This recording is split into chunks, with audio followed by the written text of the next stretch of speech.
అందరికీ జై శ్రీరామ్ మిత్రులారా, నేను మీకు ఐడియా మీకు ఒక 2 వీడియోలు చూపించాను మిత్రులారా. పేద ముస్లింలు చేసేటువంటి ఘనకార్యాలు. దయచేసి ఈ వీడియో చూడండి.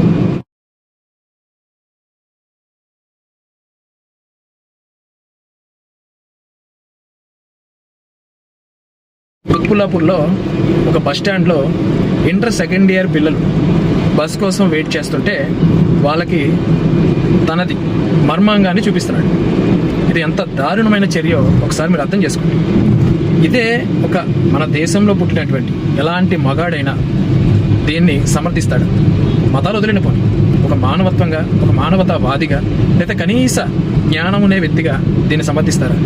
దీన్ని ఖండిస్తుంటే హిందువుల్ని మతోన్మాదులు అంటున్నారు, కానీ చేసే ఉగ్రవాదులు మాత్రం పేద ముస్లింలు అంటూ సెంటిమెంట్ మూజికలు కొడుతున్నారు.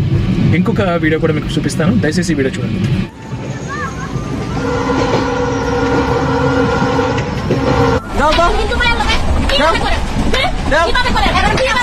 చూసారు కదా మిత్రులారా, ఇది ఒక ట్రైన్లో, ఇతను కూడా ఒక పేద ముస్లిమే పాపం.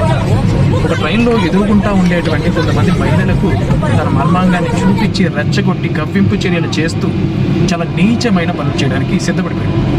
అలాంటి వ్యక్తికి దేహశుద్ధి చేశారు, లేకుంటే మానవ రూపంలో ఉన్నటువంటి మృగాలు అంటారా? వాళ్ళ దేశాల్లో ఏదైతే 10 సంవత్సరాల పిల్లల్ని పెళ్లి చేసుకుని 10 మంది పిల్లల్ని కని ఆ మహిళ జీవితాన్ని నాశనం చేస్తున్నారో, మన దేశంలో కూడా అదే విధమైన చట్టాన్ని, ఆచారాన్ని ఫాలో అవ్వాలని చూస్తున్నారు. దయచేసి ఇలాంటి విషయాలపైన మనం కఠినంగా ఉండాలి, 10 మందికి తెలియపరచాలి. ఇలాంటి పేద ముస్లింలని 10 మందికి పరిచయం చేయాలి మిత్రులారా. జై శ్రీరామ్, నేను మీ గడియార్.